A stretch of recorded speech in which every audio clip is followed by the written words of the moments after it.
Alright guys, Jack here at JBF Music and Guitar Lessons. What I've got for you today is an analysis slash reaction to Funk No. 1 by GROOVE Jyoshi?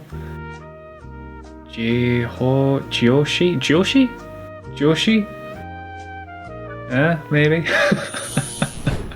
Yeah, thank Tony Griffin for that one. Making me trip over my own words in an intro. Although I managed to do that in one take, I should probably have done more. Before we crack into it, a massive shout out and a huge thank you as always to the ever amazing Rabbi Rabs, Matt Hartzman, Glenn Kelly, Stephen Williams and Rebecca Hay for their continued support on Patreon. Cheers guys. If you want to support the channel or have a request of your own, make sure to hit up patreon.com/JBF Music. If you don't want to do that, if you can drop a like and a comment, it's just so helpful for the channel and it gets the algorithm and all the, you know, the plight of the YouTube videos, so all that stuff is great. And while I don't want to bore you with the stuff, I know a lot of people just skip past it, I do also want to just say a huge thanks for everyone that kind of sticks around and puts up with me, watches the video and kind of points stuff out and asks questions and gives me information and stuff I haven't noticed. It's just awesome. I have no idea what to expect here. It is called Funk No. 1, which I suspect, right, is probably a working title. Like if you're doing recording songs for your album or your EP or whatever, sometimes things aren't titled and you'll just give it like a placeholder name, and sometimes that name carries over. So I think the same thing was probably done for Song 2 by Blur. It was probably the second song they were recording in the session and it was called Song 2 and they went, okay, let's keep that. I might be mistaken on that one, so again, correct me if I'm wrong. But right, too much for me, let's go for this.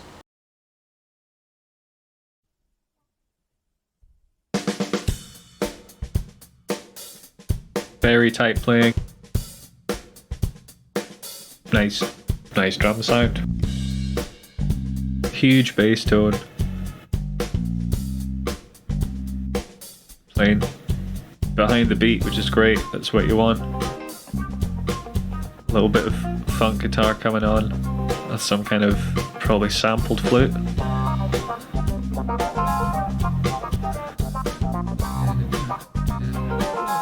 The kind of auto wow organ thing.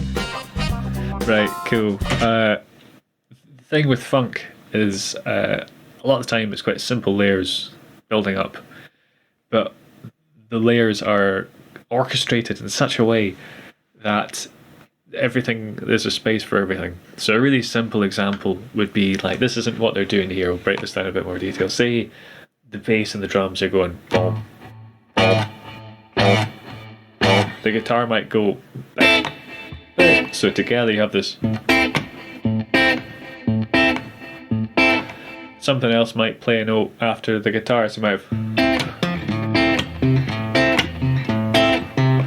So you can create quite a big sound and things will overlap and they'll play on the same note, and in funk generally the first beat everything wants to hit on that for the most part. But that's how to create something that's funky. So if you are trying to write a funk part, listen to where the spaces are and try and put something in there. And we can kind of hear it a bit here, like with the everything building up. It's really nice when stuff builds up because it's a bit easier to explain it this way. So the drums are doing their thing. And the bass is hitting where the kick drum is, but also filling in dun dun dun dun dun dun dun, maybe an A. C.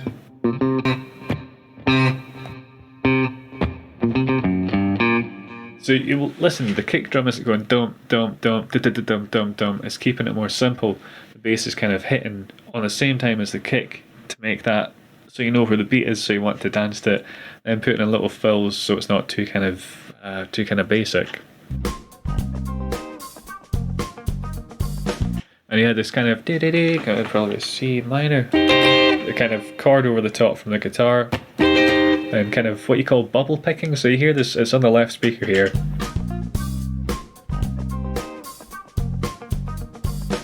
Dun, dun. So you're picking the note and then also muting it, so just lifting your finger off the fret and probably applying a bit of palm muting to get this kind of percussive sound, which you can get away of a guitar, particularly when there's less instruments. If there's a big huge funk band, what you tend to find is the funk guitarists tend to not do the scratches in between, and they might just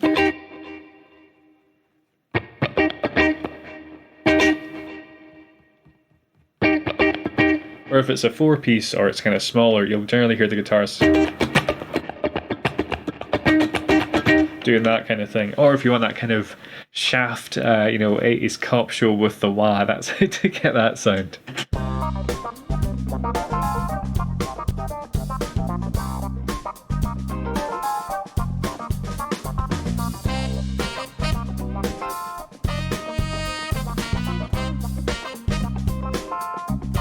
So I can't tell, I've only seen a bit of it, if there's other musicians in the room, but I get the feeling they're probably playing with a click.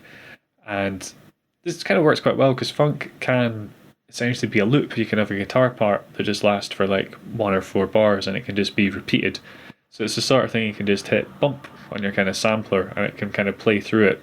And it would also give you room live to experiment with jamming in sections if you want to extend things. I know there's ways you can do it with Ableton Live, which I've never done myself, but it seems quite a powerful resource for if a band wants to play live with, like, you know, a laptop as the extra member of the band, but still have the freedom to go, hang on, let's improvise around here, or let's extend this. I think you can program it in such a way that the certain sections will loop. So, first time I've heard the band, but I would guess if they're using a backing track, they might have it set up in that sort of way. Let me know in the comments.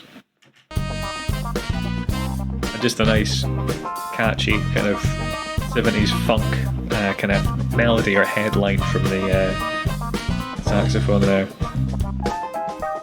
Right, key solo.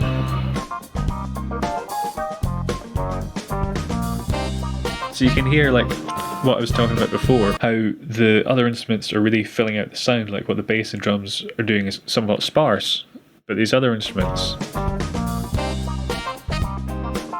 like the guitar doing the chords, the keys, are all creating this funky sound. Bass and the drums being this backbone, so you know where the groove is. Cool. Oh, I'm going to break that down a bit more. And then everything just kind of filling in the spaces around it. So you've got this kind of solid groove, makes you bob your head, and then everything kind of coming over and making sure not to step on each other's feet, right?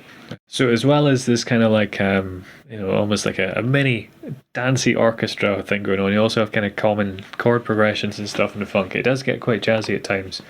But what we're in here is we're basically like a C minor 7 kind of groove. What's happening here, you'll recognize it from like funk cop shows and funk music in general. When you go here,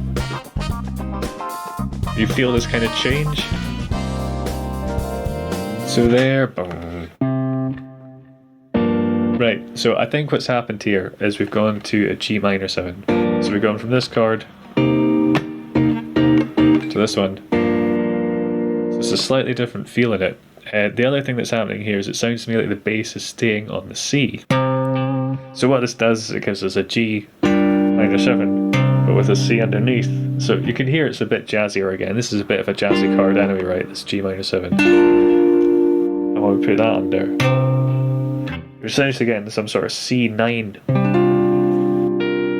What would it be? No. C11. Right. So I need 2 hands to play it because guitar's not designed for this kind of thing. And what this is doing is it's probably setting up for a key change. So as well as it being kind of danceable and funky, you want with the catchy melodies too, if the chord's going to do something interesting, it can you can kind of get more mileage out of doing an instrumental song. Oh cool, right, and then what we've done, it's gone to a C7. Nice, so it's kind of like this. So you can hear the bass playing that little thing, playing it right up here because the bass is an octave down from guitar, and if you go on the thinner strings, they're a bit less bassy and kind of make these little bass chords ring out a bit more. We'll try and play the chord along with it, right? So we have that C minor 7. Is it kind of jazzy?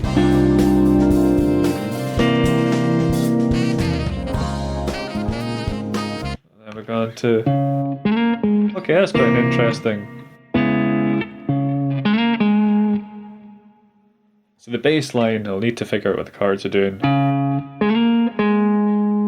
Doing that.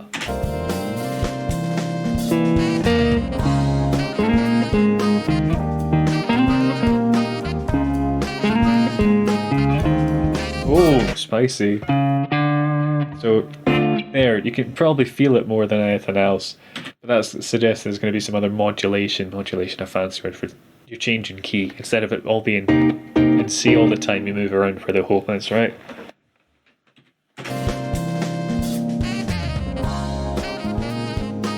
So, got this nice little hook. Jazzy card in there, right?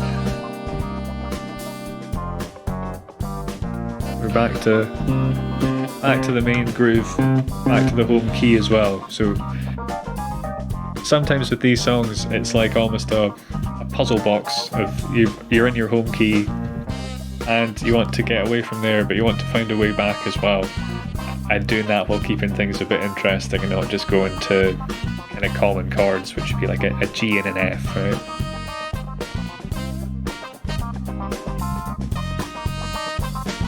It sounds like the brass is doubled as well, so I don't know if that's synthetically on the keys or if that's through the click track or whatever they're playing to. A really lovely just mix and sound here as well. Can't help but get your leg tapping along to it.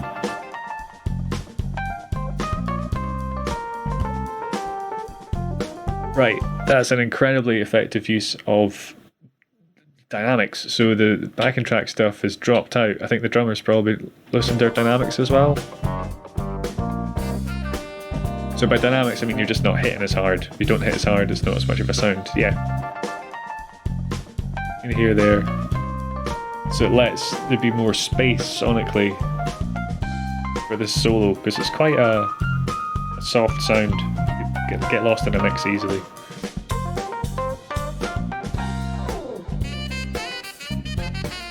Right.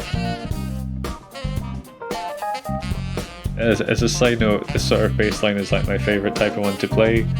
You just got to sort of like lock into a groove and just kind of have a little dance and just enjoy playing with a good drummer.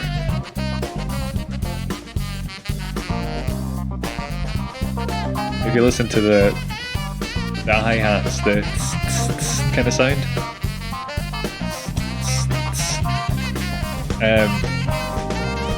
playing a much more important role than it normally would. Ooh, that was a tasty line. Put that back. Nice. We're back to that kind of bass hook from before, and that nice little spicy note. So it's the kind of the idea we had of looping, where you got kind of the guitar thing that I was talking about. We're looping the sections as well, they're kind of coming back.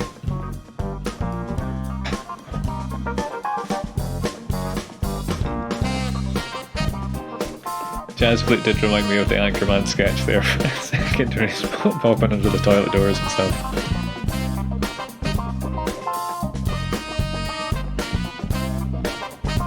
If you listen to the drums here, okay, that's a great example as well, right? I was just going to talk about the pocket, how everything feels very coordinated. That's a simple beat done incredibly well. If you listen to this fill, oh, even before the fill, right, she's opened the hi-hat up more. Right, okay, cool. So you hear that sound of that hi-hat I was talking about. When it's closed, it has this kind of more sound. When it's open, it has more of a sound, more sustained, right? If you listen to it, it's more prominent for me on the right here.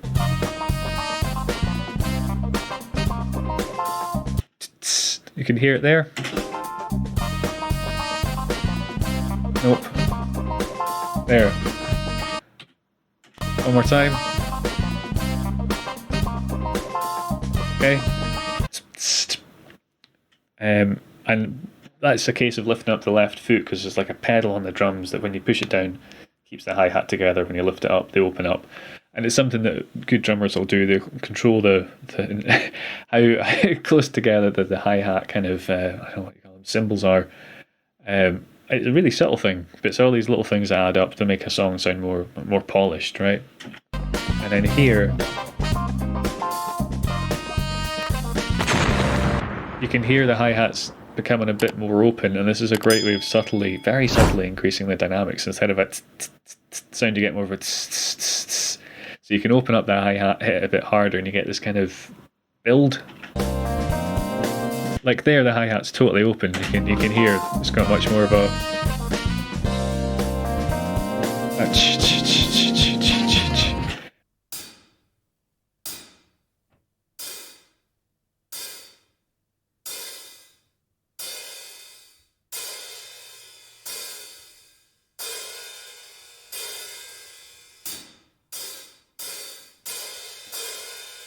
and the fill here is a quite stripped down kit, so it's just a nice tasteful fill. It's not like a big Phil Collins or big kind of rock thing. Almost, you almost don't notice it because it's so kind of, what would the word be? Understated, understated and tasteful. But it lets you know that there's a section change happening.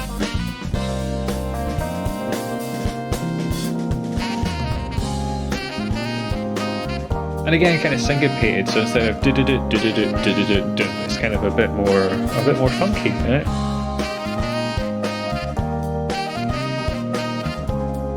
Notice the bassist there has got one of these string mutes, so it'd be interesting to know if she does any kind of two-handed tapping stuff, or if it's just to mute out the strings. You can really hear the hi-hat coming through in that last section, so that's a great shift as well. So here you hear the hi-hat. Right. And then the pedal back down, it's more muted, just opening it when she wants those accents. Back to that kind of groove we've had. Bass is doing some more fills, so I'm guessing this is near the end of the song. It's a good way of telling. Oh, nice. The audience things are about to wrap up. And a great little fill. Oh no! Oh, that's annoying. You want them to do the final hit. So there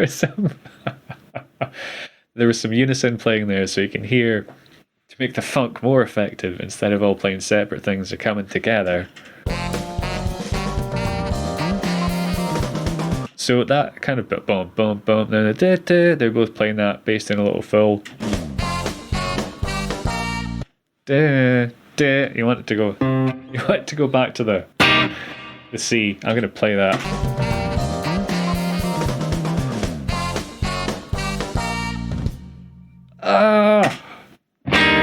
I messed up. Or do I want to? I might even want a Hendrix chord there.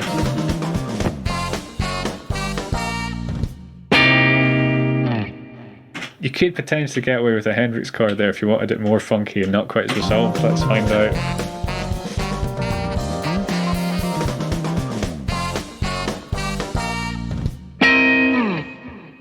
Ish. What about a 9?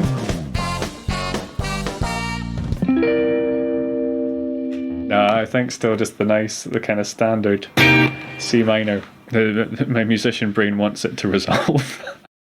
It's quite a change of pace from a lot of the stuff I've been listening to here, but just a huge cheers to Tony Griffin for suggesting that one. If you got your own suggestion, feel free to hit up Patreon or drop me a comment. Check out these videos, hit subscribe if you want to keep up to date with the contents. But we might just leave that. Cheers guys, have a good one.